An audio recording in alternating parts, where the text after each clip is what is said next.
Dans les forêts gérées par l'Office national des forêts, 3 missions sont mises en œuvre par les agents qui y travaillent. La production de bois, l'accueil du public et la préservation de la biodiversité.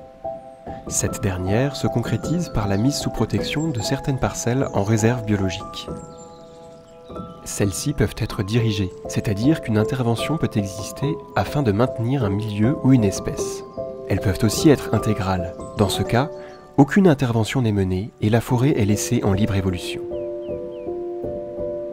La réserve biologique du Gué d'Ossus, c'est une petite réserve biologique qui est située sur le nord-ouest du département des Ardennes, juste en frontière avec la Belgique. La particularité de Gué d'Ossus, c'est qu'on est en forêt communale, c'est-à-dire que le terrain appartient à la commune de Gué d'Ossus et c'est l'ONF qui est gestionnaire forestier et qui est également gestionnaire de la réserve biologique.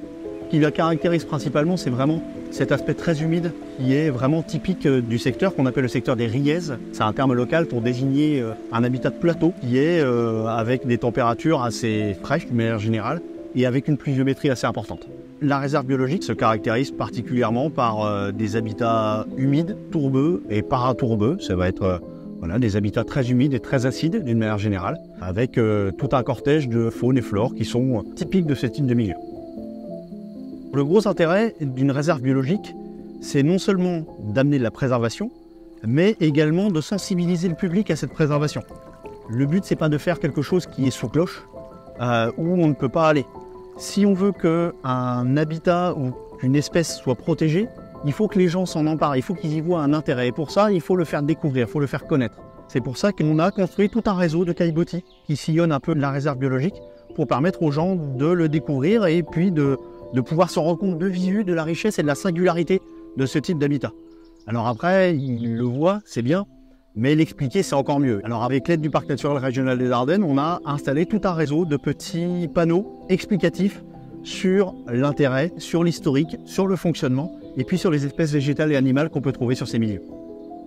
On a tout un réseau de petits chemins en bois qui existent déjà. Et l'objectif, c'était de pouvoir continuer ce réseau, quelque part le boucler, mais qui va pouvoir permettre de faire vraiment un circuit pour permettre aux gens de venir découvrir le secteur. Pour ça, on fait appel à des ouvriers de l'Office national des forêts qui viennent pouvoir planter des pieux directement dans le sol avec du bois qui va être non traité. On ne met pas de scellement, on ne rajoute pas de béton, ce genre de choses, c'est que du matériau naturel. À part pour la viterie, on est obligé de mettre des vis pour bien que ça tienne pour des raisons de sécurité du public. Et le but, c'est de pouvoir accueillir les gens dans les meilleures conditions. Ça termine un petit peu le plan d'aménagement qu'on va mettre en œuvre. Il y a une renommée, surtout chez les scientifiques.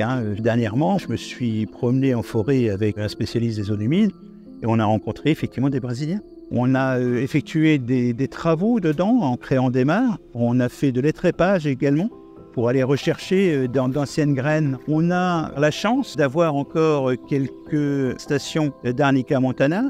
On a le Drosera, on a certaines plantes qui sont riches et connues effectivement des naturalistes français comme belges, puisqu'on est vraiment pas de la frontière. On a beaucoup d'amoureux de la nature qui sont très intéressés par un endroit aussi riche au niveau biologique. Ce sont des zones qu'il faut absolument sauvegarder.